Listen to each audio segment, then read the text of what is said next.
What's up everybody, it's Sean here and I'm back today to give you guys a review of the Kith New Balance 991 V2 in this Osaka or steel blue colorway. This is the second of two pairs of New Balances that released in collaboration with Kith to celebrate the grand opening of their newest flagship location in Osaka, Japan. So these dropped in late March and they retailed for $260 US or a very expensive $370 here in Canada. These ones, in comparison to the 992, seem to be more available and accessible, and I was able to log in my pair through early access the day prior to the actual release. So the product code for this shoe is U991KH2, and the official colorway of this shoe, even though it's nicknamed Steel Blue, is actually Asphalt, Lead, and Oyster Mushroom.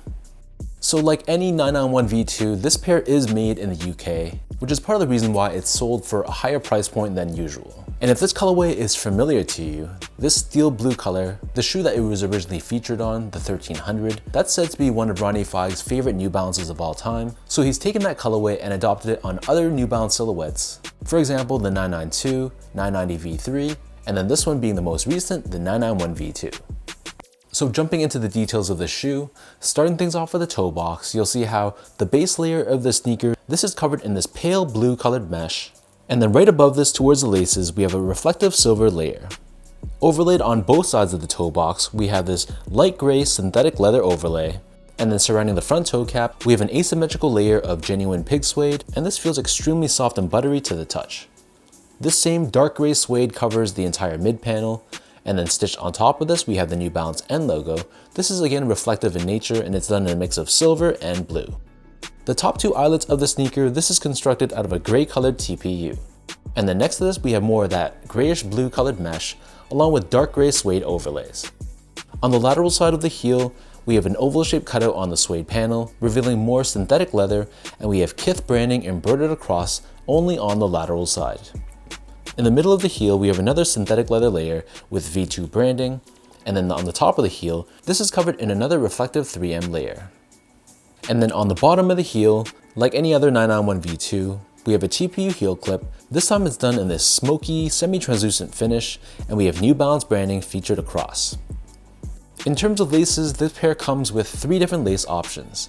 The default or standard lace that they come with are these flat style, pale blue colored laces, which I think looks really nice against the gray and muted blue tones. But they also come with a slightly darker blue lace and more of a cream colored lace, but I like the bright tones of the lighter blue laces, so that's what I'm going to stick with. The laces weave through this translucent lace dubre or lace lock. This has Kith branding on it. And then underneath this, the tongue is crafted out of that same open style mesh that we saw earlier on the toe box. And then on the top of the tongue, we have this large synthetic leather overlay. We have V2 branding along with New Balance, Made in England, 991 branding. This is embroidered across in white. The back of the tongue and the interior of the shoe, this is covered in this white colored liner. And like any other 991 V2, it's pretty thinly padded around the ankle collar area. For the insoles, these come with a pretty well padded foam insole, and we have both Kith and New Balance co-branding. This is pressed onto the heel in white.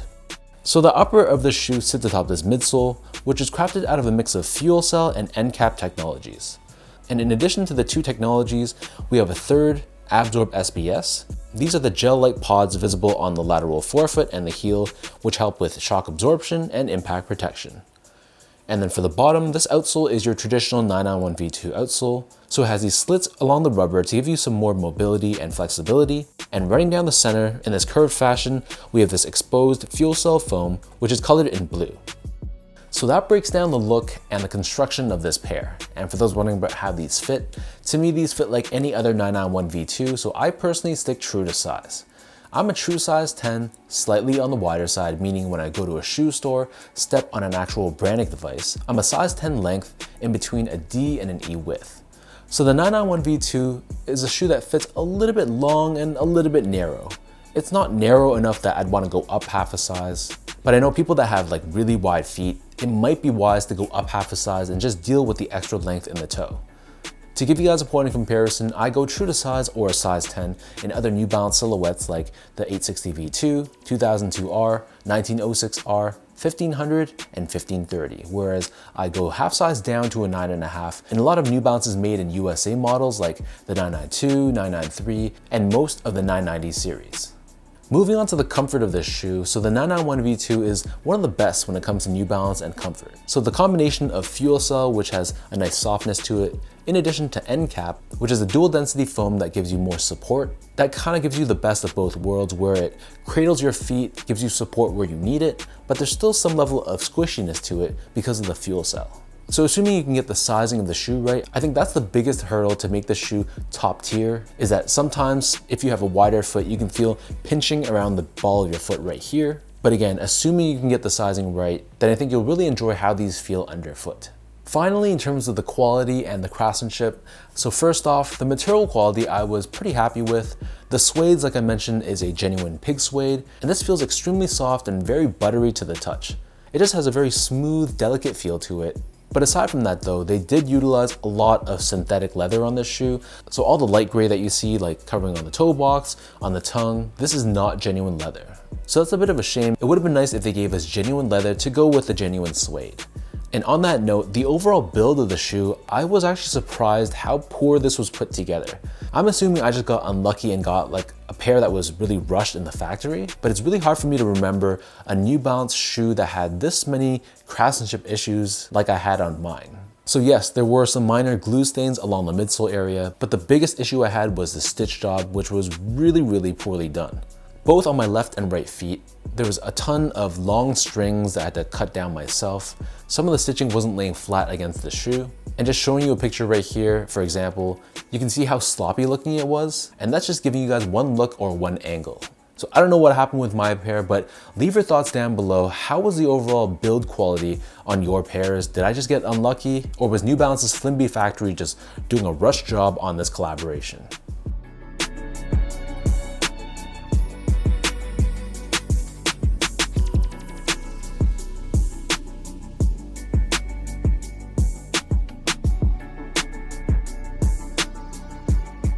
So with all that out of the way now, let's toss these on feet, I'll lace them up, and I'll show you guys how these look.